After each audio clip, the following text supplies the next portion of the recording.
If you don't get into an Ivy League school in this house, you're nobody. Those words weren't a scolding born of anger, but a calm, resolute declaration, as if stating an indisputable mathematical theorem. They came from my father one March evening when the snow had just melted from the sidewalks of Beacon Hill, and dinner, as usual, passed with the clinking of cutlery and quiet silence. I was 17 at the time. If you've ever been labeled a gentle disappointment in your own family, drop a comment below. I want to know I'm not the only one who sat silently at the dinner table choking not on hot soup, but on cold expectations. And before I tell you the whole journey about how a kid expected to amount to nothing stood in the East Room of the White House face to face with the president, don't forget to hit that follow button. Because maybe somewhere this story will touch a small corner of your own heart. I'm Emily Carter, born and raised in a family where achievements were displayed on shelves like sacred relics. Our 3-story red brick house sat quietly on Beacon Hill, Boston, a place where everyone was raised to become somebody. My father, Professor Thomas Carter, is a macroeconomics expert who teaches at Harvard. He lives minimally elegantly and as dryly as the charts he projects daily.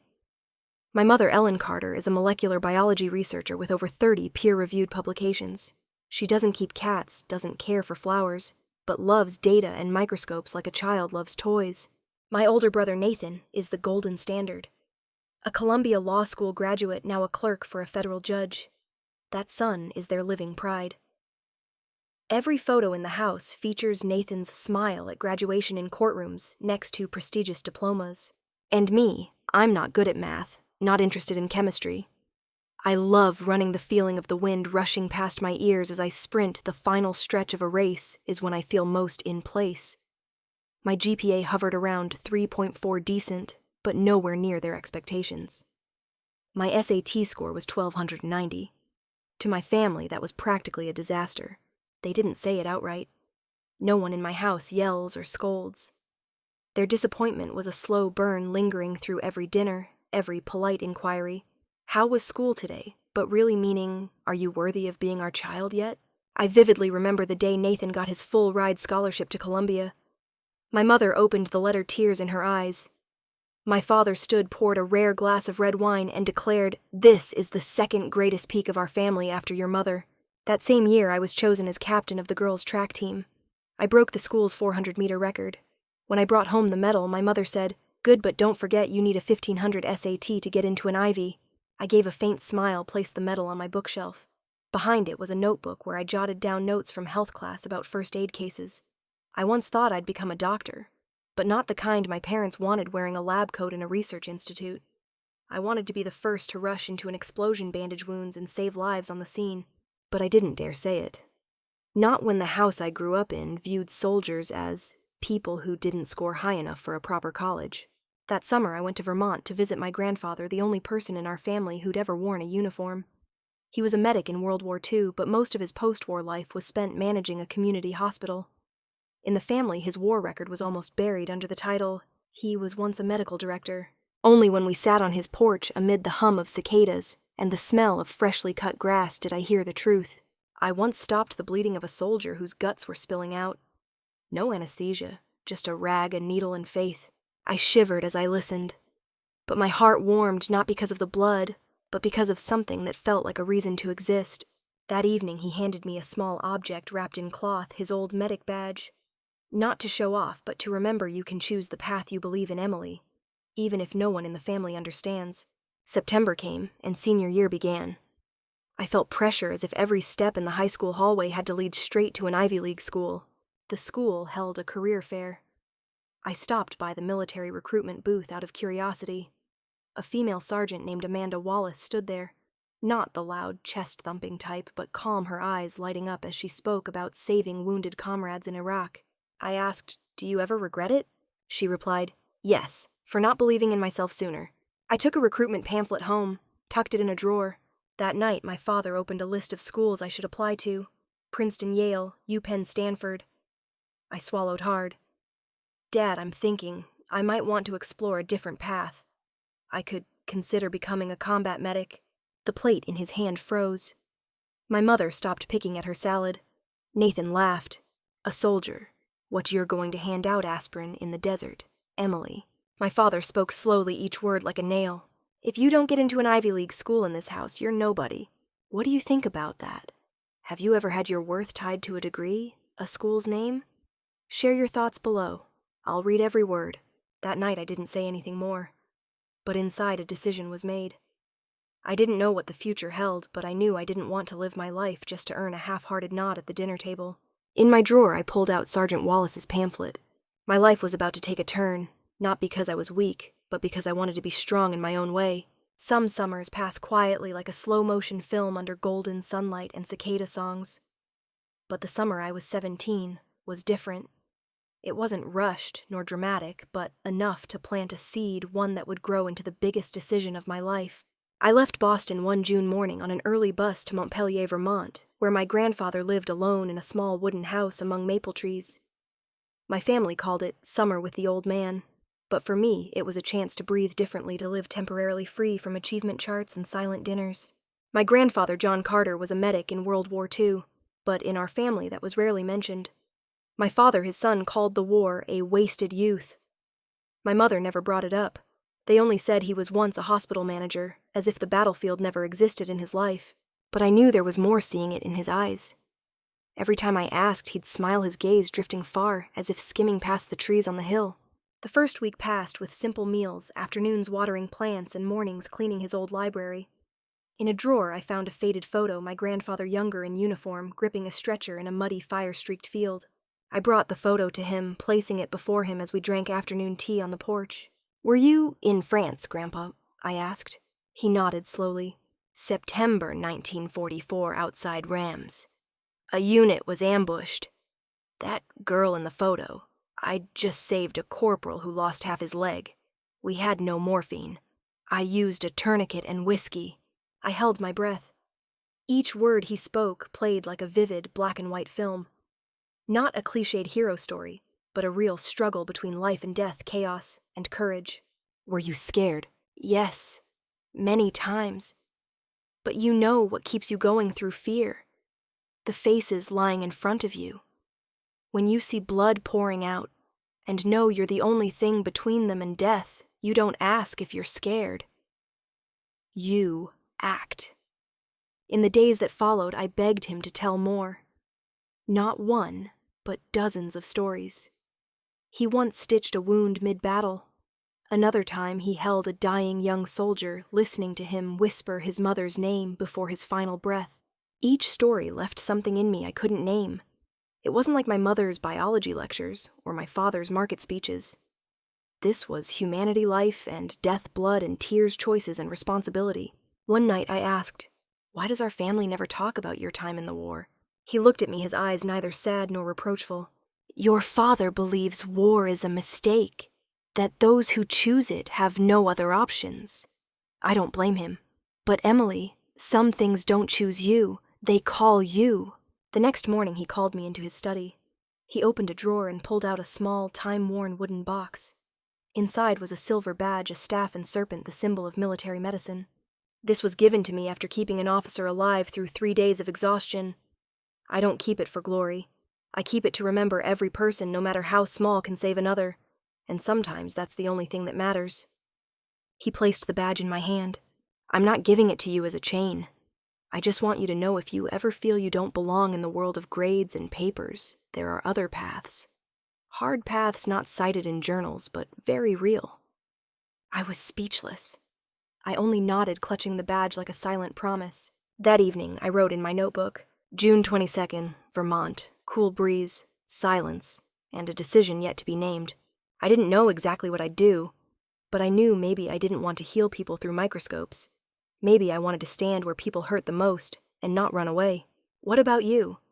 Have you ever heard a story from someone everyone thought belonged to the past that felt like it was told just for you? Share it below. I want to read the quiet fires burning in your heart. The final week in Vermont passed with quiet reluctance. Each morning I looked at the badge. It was small, tarnished, but heavy. Not from metal, but from the meaning he'd given it.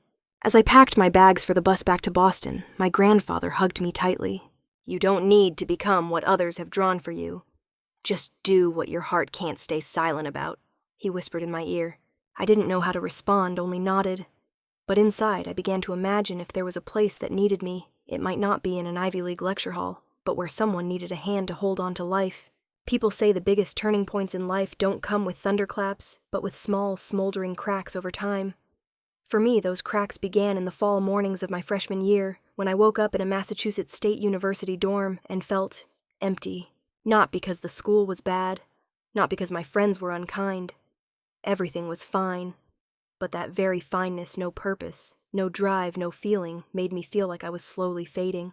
I enrolled in pre-med biology as my mother wanted. I studied anatomy, physiology, organic chemistry. I took diligent notes, turned in assignments on time, but I didn't feel closer to anything.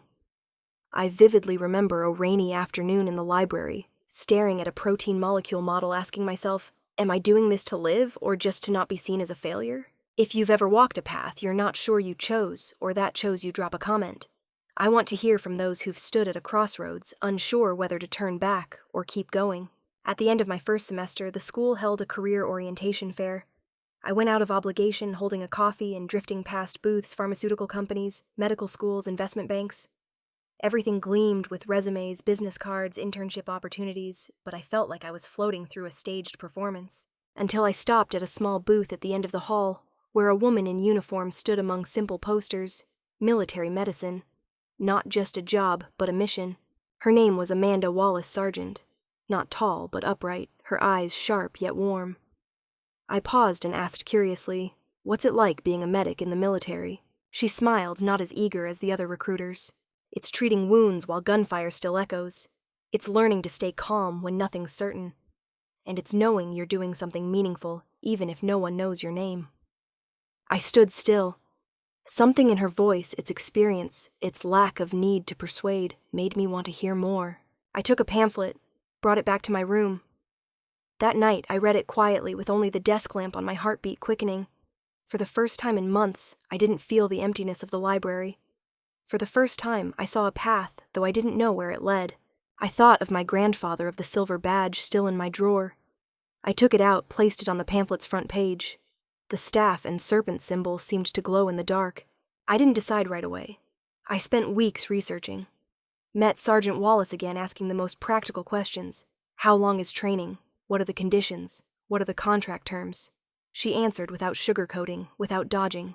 This isn't an action movie. There'll be times you're tired, dirty, misunderstood. But if you want a clear path where you know you're useful, this is a place worth being. The day I submitted my enlistment application, I didn't tell anyone. I held the pen, my hand trembling, but my heart steady. Some decisions don't need applause, just a moment of honesty. I waited until I received my acceptance letter and training schedule. Then I chose an evening when the whole family was home in Boston to speak. I'll never forget that dinner. We ate my mother's lasagna. My father had just returned from a conference in New York, and Nathan was boasting about winning his first case in his legal career. As they began discussing Harvard's admissions season, I spoke up. I have something to say. All three looked at me. I swallowed. I'm not going back to state college. I've decided to enlist in military medicine. Silence. A long silence, as if someone had muted the world. Nathan spoke first, laughing. Don't joke, Emily. A soldier. You think you'll be what a character in Call of Duty. My mother dropped her cutlery eyes wide. Are you serious? You dropped out after all the years we invested in your education. Why the military? My father said nothing. He just sat there silent. His eyes pierced through me, not angry, but cold. I tried to stay calm. I've thought about this seriously.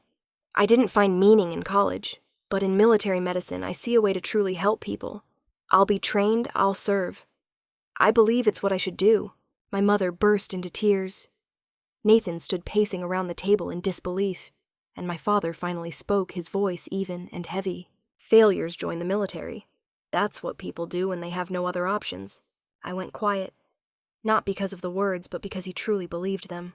If you've ever shared something important and been met with disappointed looks from those you love, leave a word in the comments. I can't promise to ease your pain, but I promise to understand.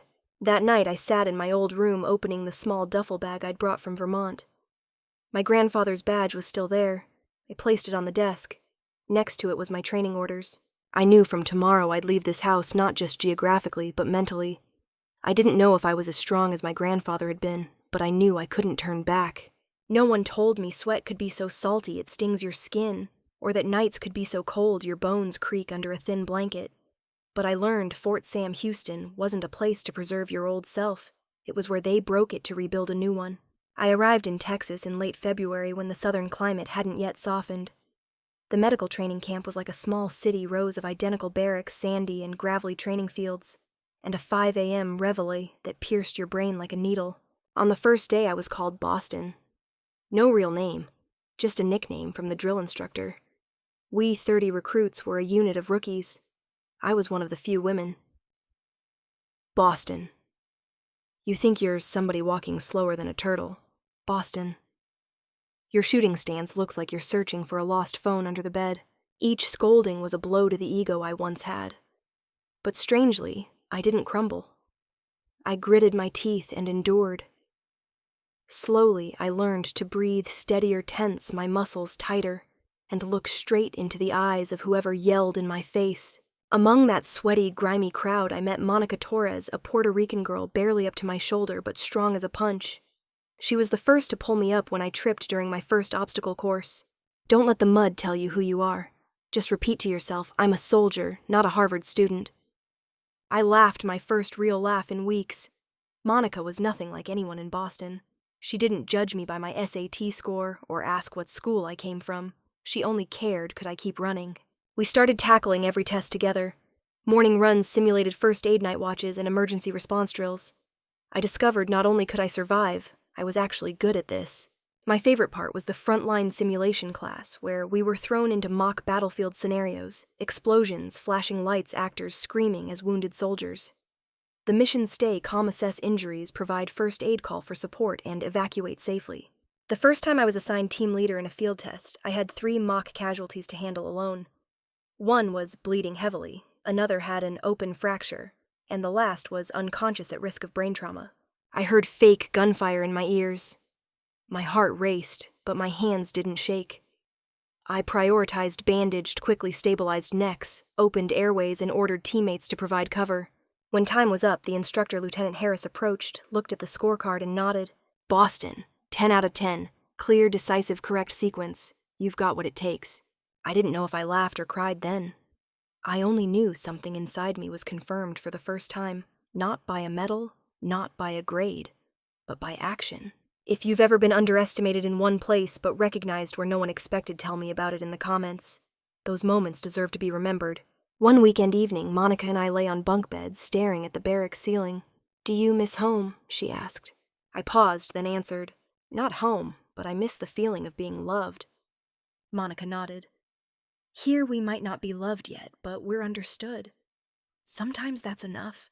I thought about that for a long time. In the academic world I grew up in, love often came with conditions. Here in barracks, smelling of sweat and mud, I didn't need to be the best, just sincerely try, and that was enough to be seen. At the end of training, we faced a 3-day final exam. No sleep, continuous operations as if in real combat. I broke a nail, tore my knee, ran a slight fever, but I didn't quit. At the graduation ceremony, I stood in line, uniform, crisp back, straight eyes forward. Sergeant Wallace, the one who first gave me the recruitment pamphlet, pinned my badge. She looked at me, smiled. Boston. Not just Boston anymore. Now you're Specialist Carter Combat Medic First Class. Welcome aboard. I saluted. My heart pounded, not from nerves, but because for the first time in my life, I felt I belonged. That night I called home. Not to ask permission, but to share the news. My father didn't answer. My mother spoke quickly, coldly. Okay, I know. Take care of yourself. Nathan texted, At least you didn't give up. Congrats. I read it and turned off my phone. I didn't need their understanding anymore. I looked in the mirror, short hair, shadowed eyes, but burning with fire. I was Emily Carter. Not the wayward child of a model family, but someone who'd chosen herself. That Christmas Boston was blanketed in snow as if no battlefield ever existed. Everything was the same: red brick houses, golden lights twinkling in windows, Christmas carols from the neighbor's radio. But I wasn't the same. I returned not as the vague girl lost in biology tests, but as a soldier who'd endured grueling training, a first-class medic recognized by superiors, peers, and herself. I stood at the front gate, suitcase in hand, a small training medal pinned to my chest. The door opened.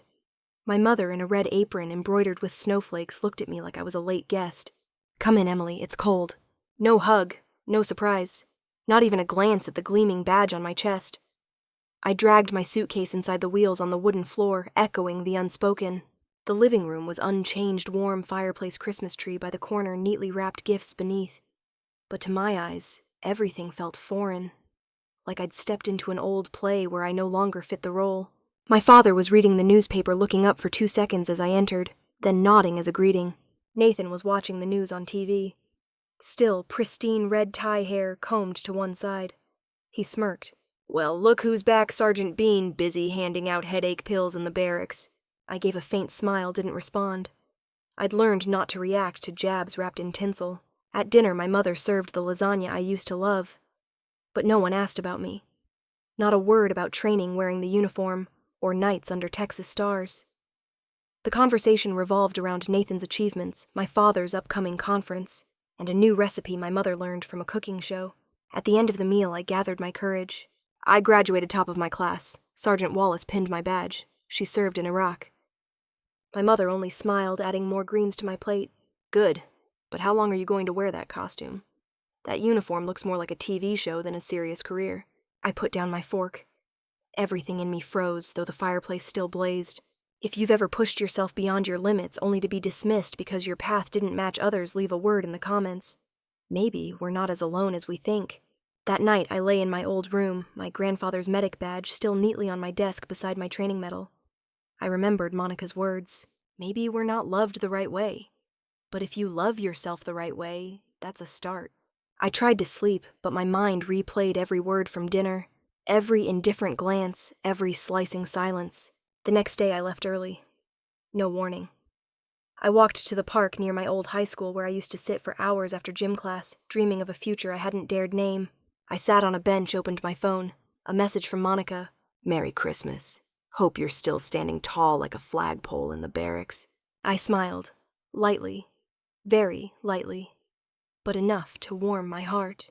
That afternoon, I returned to grab my luggage. My mother asked, "Not staying a few more days?" I shook my head. "I have more training, and I don't feel needed here anymore." No tears, no anger, just the distance between people who share blood but not heartbeats. On the train back to base, I looked at my reflection in the window.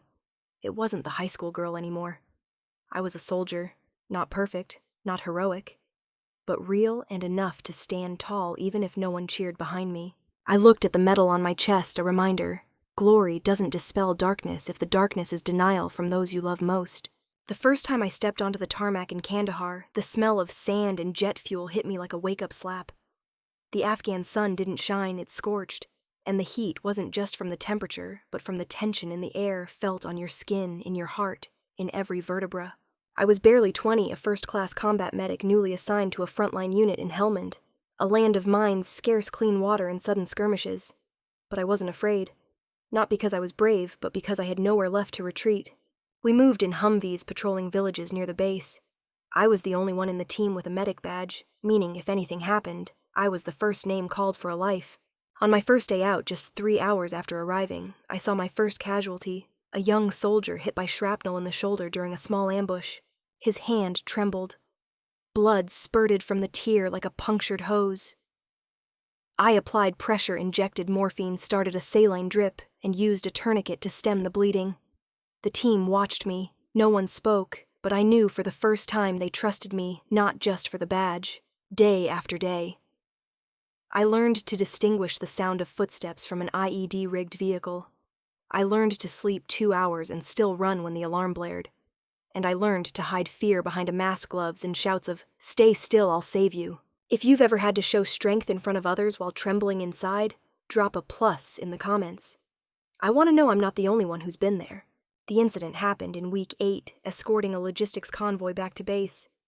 I was in the back seat of the second Humvee next to Staff Sergeant Cooper, a rugged, quiet man in his 40s, always the first to check for mines. Suddenly, an explosion tore the earth apart.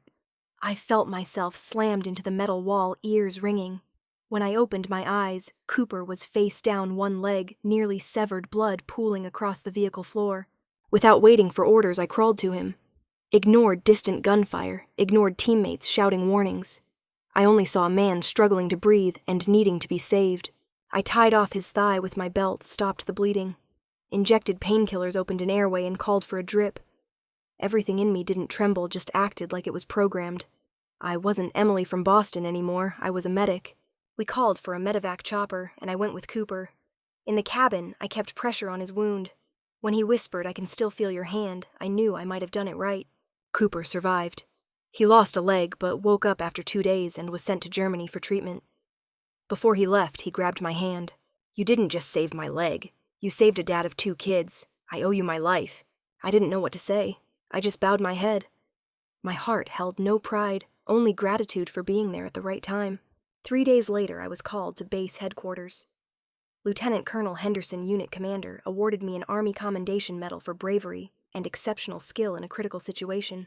It was the first time I received recognition not for meeting someone's expectations, but for saving a life. I emailed home attaching a photo with Cooper before he left. No reply. 3 days later, my mother texted, "Your brother just got promoted to deputy director. Your father's very proud." That was it. No questions. Not a word about the medal. No sign they knew or wanted to know what had happened.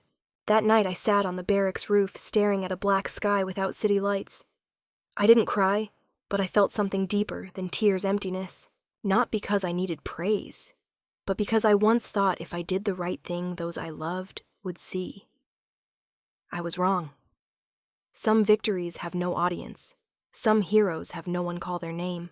If you've ever pushed yourself beyond your limits only to be forgotten, share a story. Not for pity, but so sacrifices don't vanish in silence. I tucked the medal into my chest pocket. Not to hide it, but to keep it close to my heart. Where I knew worth doesn't come from others' eyes, but from the heartbeats you preserve for someone else. They say war is the sound of explosions, but sometimes it begins with silence. Like that morning when the sky over northern Waziristan was foggy helicopters, flew low rotor blades slicing the mist like a knife through quiet. I sat in the cabin checking bandages and adrenaline syringes. The special ops team of 6, all in unmarked camo eyes, emotionless. We were sent to escort an operative carrying critical data from the border back to base, a top-secret 48-hour mission, as Lieutenant Colonel Henderson put it. I was the only medic. The reason noted briefly exceptionally reliable trauma response skills in combat conditions. When you think you've seen every crisis, a new layer of hell opens beneath you. After about 40 minutes of flight, a blinding explosion ripped through the helicopter. The cabin lurched. I was slammed into the steel wall, my harness digging into my stomach, stealing my breath. The chopper crashed. Everything became chaos. Smoke, fire screams. I tried to open my eyes. Couldn't feel my left arm clearly, but my legs still moved. I crawled out of the wreckage. Sergeant Vega, sitting next to me, was unconscious, blood trickling from his head. I dragged him from the burning frame, hands shaking from heat and fear. If you've ever faced a moment that felt like collapse but stood up because someone depended on you, comment, stand up. Because sometimes you're the only reason hope survives. We'd crashed into a deep mountain ravine, no signal, no comms. Captain Stone had a broken leg, the radio operator was dead. 5 of us survived, scattered around the burning wreckage. I stitched a gash in my shoulder with a field kit, no anesthetic. The pain blackened my vision. And then I did the only thing I could, started saving people. Vega, mild concussion, scalp hematoma. Stone, broken femur, heavy bleeding. The other 2 had minor injuries but were panicking. I had to calm the team and play doctor simultaneously. Every minute, the risk of being surrounded grew. The enemy knew we'd crashed, and they'd come. We built a makeshift shelter with parachute scraps camouflaged with mud and branches. The first night, I heard footsteps around the rocks, but nothing happened. Day 2, thick fog. Recon planes couldn't enter the area. I fired a flare, no response. Using a compass and emergency map, I estimated our coordinates and planned an escape. But for a chopper to find us, we needed a precise marker, meaning someone had to climb to a high point and risk exposure. I volunteered. Climbing a rocky slope amid distant gunfire is something I'll never forget. My heart didn't race, it seemed to stop. I crawled low, pulled a manual comms wire, attached a portable GPS to a dry rock, and marked it with an infrared signal. 3 hours later, airstrikes arrived.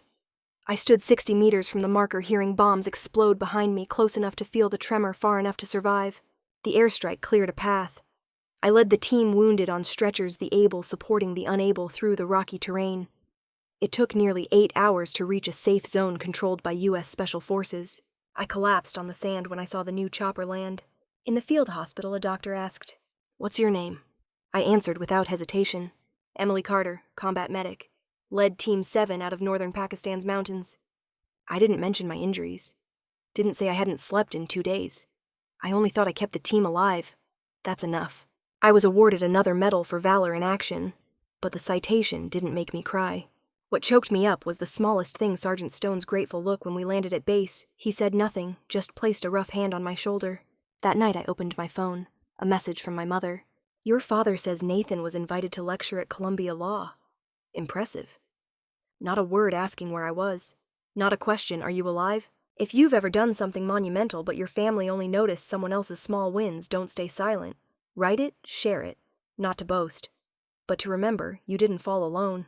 I took off my uniform, lay on the hospital bed, eyes on the white ceiling. My body was exhausted, but my heart had never been stronger. I'd survived 48 hours in hell, and I didn't kneel. People often asked, "Do the wounds hurt?" I'd smile and point to the scar on my shoulder. But the real scar wasn't on my skin. I was transferred to Walter Reed, the military hospital in Washington, D.C., after those 48 hours of hell surviving on Pakistan's border. The official reason was physical wounds, but everyone knew I had PTSD. PTSD, 3 cold letters but more haunting than any bullet fired my way. I couldn't sleep.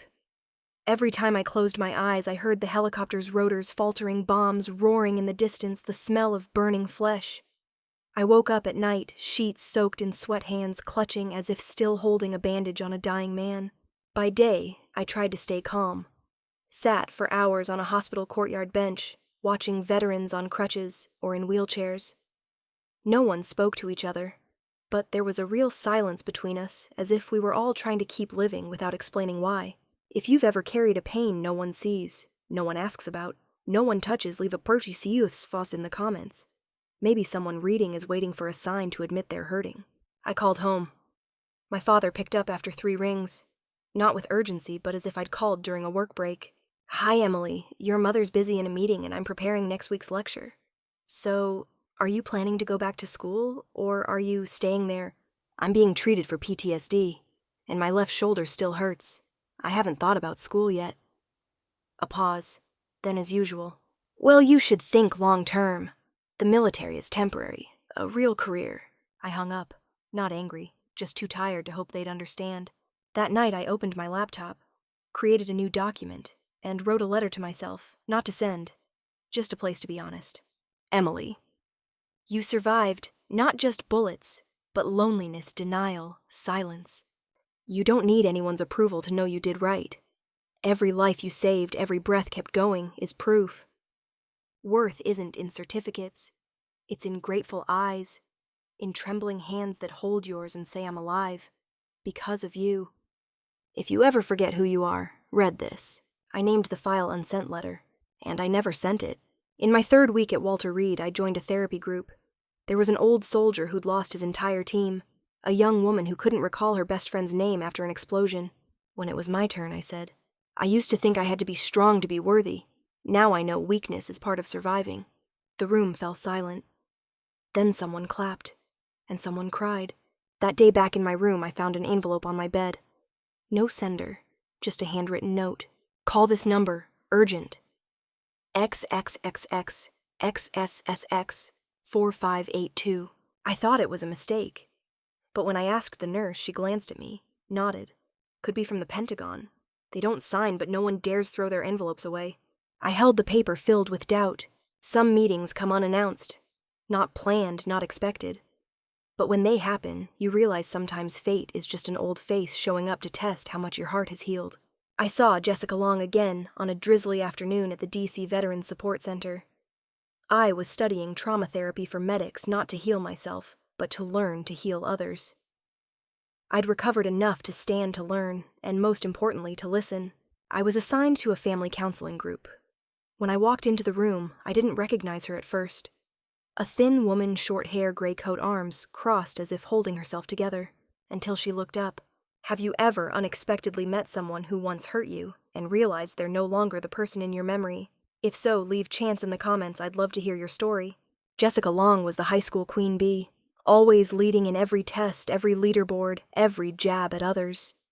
In our senior year, when I applied to a military prep school and didn't get in, she mocked, "Oh, Emily's probably going to be a soldier, handing out painkillers in the desert." I never responded.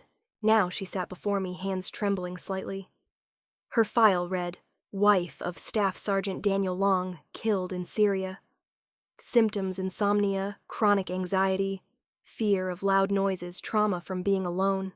Her name was on my patient list. We started with light questions, sleep meals, recent emotions. Jessica answered, curtly detached. But there was something in her eyes. I couldn't forget the look of someone who once thought they knew everything, now unsure of who they were. On the third session, when I asked, "Have you ever thought about sharing these feelings with family?" she shook her head. Then out of nowhere, "You don't remember me, do you?" I looked at her, nodded slightly. "I do." She gave a sad smile. "I'm probably the last person you'd want to see. No, I'm here to help, not to judge." That wasn't forgiveness, but it was the start of a door opening. The next week, Jessica shared more. About nights her husband went missing with no signal. About his last text, "Take care." About the 3 a.m. knock and 2 soldiers in uniform at her doorstep. "I just thought then if only I'd understood what you chose." I said nothing, but I wrote her words in my personal notebook. Maybe not to remember, but to fully forgive. In our final session, Jessica cried. Not loud sobs. Quiet tears falling untouched, unwiped, but carrying an ocean of emotion. "I was wrong to mock you. I didn't understand sacrifice then. Now I know what loss is." I held her hand, still trembling. "Feelings don't need apologies, just honesty. You've gone further than words." That afternoon, as I walked her out, she paused at the steps, turned back, said, "If I have a daughter, I'll tell her about you. Not as a soldier, but as a good person." I didn't reply, but back in my office I opened my old file unsent letter and added a line. "Today I forgave, not for others, but for the part of me that once wanted to punish." If you've ever had the chance to forgive someone who hurt you and still chose compassion, share it. Forgiveness isn't weakness. It's proof you're strong enough not to hold on to pain. That evening I got a strange call. A low, firm female voice. "Sergeant Emily Carter, this is the Department of Defense. We have a special invitation for you, and a conference, where your father will be speaking." I held my breath. My father, an Ivy League economics professor who avoided mentioning me at family gatherings. I stared at the phone screen for a long time, unsure whether to smile or brace for a new storm. I used to think my father never spoke of me to others, not out of shame, but because he didn't know what to say about me, a daughter who didn't follow his path. But I was wrong. That week I was invited to a Distinguished Service Cross ceremony, a rare honor for any soldier. I knew my parents were invited, but I wasn't sure they'd come. Honestly, I didn't expect much. After all these years, their indifference had become a familiar wall. I was preparing a short speech when a therapy center intern, a 22-year-old kid, sent me a video with a message. "Emily, have you seen this? I think you should." I opened it, and my heart skipped a beat. Have you ever stumbled across someone saying good things about you when you weren't there, and it brought you to tears? If so, leave it, because sometimes words said behind your back heal more than any face-to-face talk. The video was from a Columbia University conference themed Ethics and Social Roles in Higher Education. A professor whose name I didn't catch was speaking. "We're witnessing the collapse of academic values. Young people drop out, join the military mostly because they lack the ability to pursue knowledge. The military is becoming a catch-all for those who fail standards." Scattered applause, then a familiar voice. "I disagree with that view." The camera panned, and I saw my father stand up in the hall. Gray blazer, holding a mic, eyes steady. "I'm Thomas Carter. I've taught economics here for nearly 20 years, and I have a daughter who didn't get into an Ivy League school who I once doubted. She chose the military." He paused. The room was so quiet you could hear breathing. "Sergeant Emily Carter. In a mission in Pakistan, her team's helicopter was shot down. She was injured but saved 4 lives, located coordinates, and led her team out of an encirclement after 48 hours. She didn't need a transcript to prove her worth. She proved it with the lives she saved."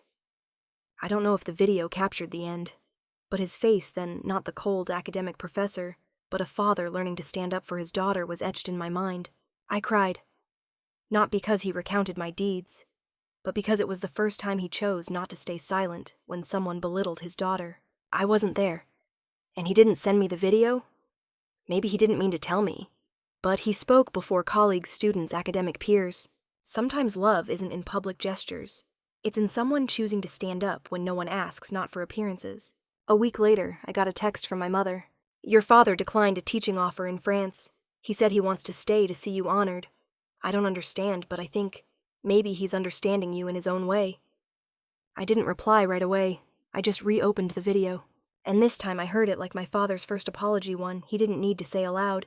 If you've ever waited for recognition from family, and got it when you least expected, share it. Those who've lived in silence will understand sometimes a word not meant for you directly saves you from falling. The ceremony took place in the White House's East Room. I stepped onto the podium, lights glinting off my uniform. My left arm still bore a faint scar, but my heart had grown a thicker shield. I knew my father was in the back row. I didn't look, but I knew he was there. Not everyone gets a moment to stand before a nation and be called by the name they were once denied. But I did in a white room full of light and eyes no longer condescending. The East Room that morning had a special light, not harsh, not glaring, but quiet like a white cloth draped over old doubts, even old wounds. I was invited to stand at the center. Uniform pristine, camera lights followed my every step. The president stepped to the podium holding his speech, then looked up straight at me as if the words now lived beyond the paper.